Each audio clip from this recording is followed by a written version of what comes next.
Sí, hablamos de este tema importante. ¿Por qué vacunarnos contra el COVID-19? Una pregunta recurrente y hasta obvia en este momento, pero es importante recordar algunos puntos relevantes con el analista que nos va a acompañar. Presentamos lo siguiente antes.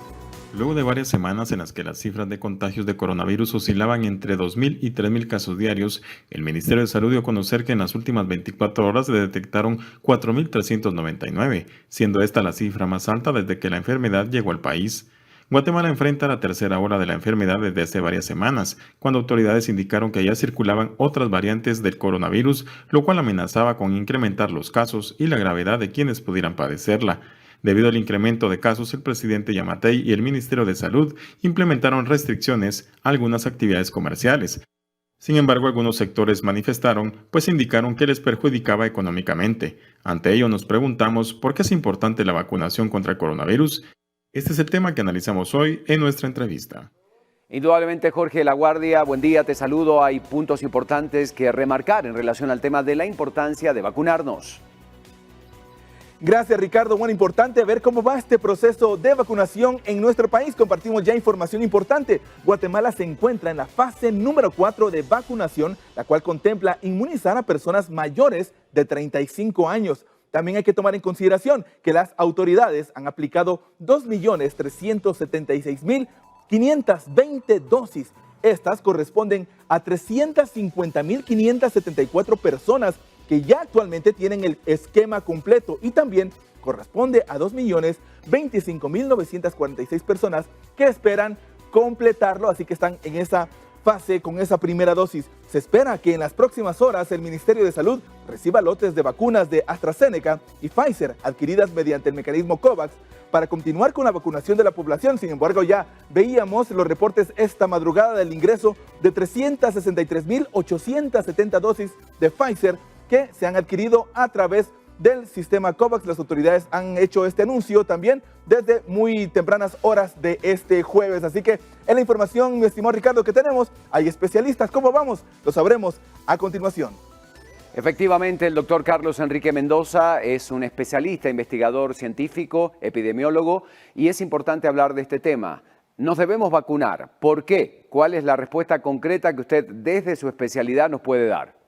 Yo creo que es sumamente importante informar a toda la población y es importante inmunizarnos porque nosotros tenemos dos vías para para adquirir una inmunidad. Una es por forma natural, que es enfermándonos, y otra es por manera artificial y es inmunizándonos. Lógicamente, en la primera, en la forma natural, es un poco riesgoso, ¿verdad? Ya que nosotros como médicos siempre pensamos, cuando hablamos de la enfermedad, pensamos en una fórmula que es 80, 15 y 5. ¿Y qué significa esto? Significa que el 80% de los pacientes mantendrá una enfermedad leve, una enfermedad simple, una infección respiratoria superior que en algunos casos será asintomática y en otros será de una manera muy leve y que pueden tratarse en su casa de habitación.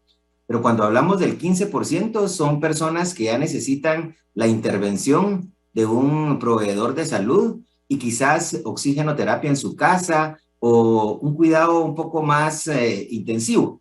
Y cuando hablamos de un último 5%, son los pacientes que definitivamente tendrán que ir a un centro hospitalario, ser entubados, y también dentro de ellos pues existe un porcentaje de población que fallece por la enfermedad. Por lo cual es evidente que el mejor camino que tenemos, la mejor alternativa es inmunizarnos, ya que con cualquiera de estas vacunas nosotros lo que tendremos es disminuir el chance de llegar a una unidad de cuidados intensivos o a morir a consecuencia de COVID, inclusive con las nuevas cepas. Efectos, por supuesto, que podemos mencionar, se habla de muchos, pero siempre es importante guiarnos por la información correcta y que venga de una fuente válida, de una fuente científica en relación a este tema. Hablemos de estos efectos.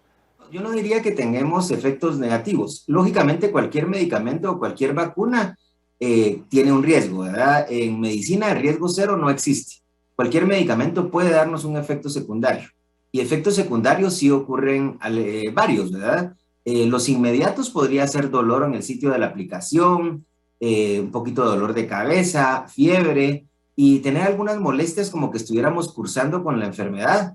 Y esto es a consecuencia de esa de esa guerra que nosotros tenemos interna cuando nuestro organismo está tratando de defenderse. Afortunadamente, estos efectos secundarios duran de 24 a 72 horas y responden muy bien a paracetamol y ibuprofeno. Evidentemente, en algunas circunstancias o en un porcentaje muy bajo, existen los ESAVI. ESAVI significa efectos secundarios probablemente atribuidos a la vacuna y están reportados, aunque en porcentajes bajos, pero sí podrían existir.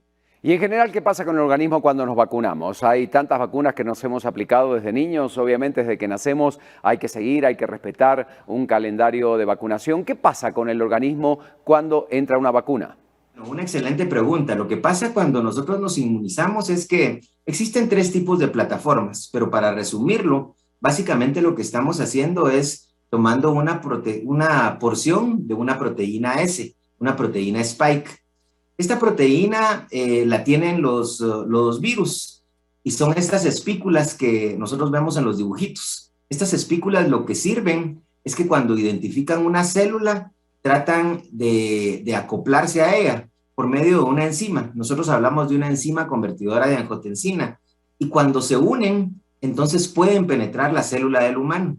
Al penetrar la célula del humano, se rompen e introducen su ARN. Y esta es la forma en la que empiezan a reproducirse. Pueden reproducirse de 1000 hasta 100.000. Esta es la forma entonces en la que infectan a nuestro organismo.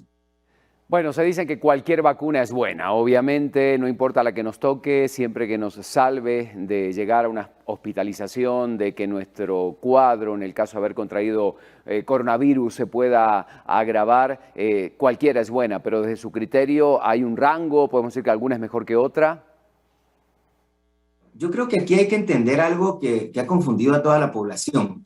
Cuando nosotros hablamos de eficacia, es lo que se hizo en un estudio experimental. Un estudio para ser aprobado necesita que en una fase 3 tenga una eficacia arriba del 50%. ¿Pero qué significa esta fase 3? Significa que se toman a varios individuos, a miles de individuos, a la mitad se le coloca un placebo, o sea, algo que es muy similar a la vacuna, pero no es la vacuna o el medicamento, y a la otra mitad se le coloca el medicamento. Y se sigue en el transcurso del tiempo y se empieza a quienes se enferman y quienes no.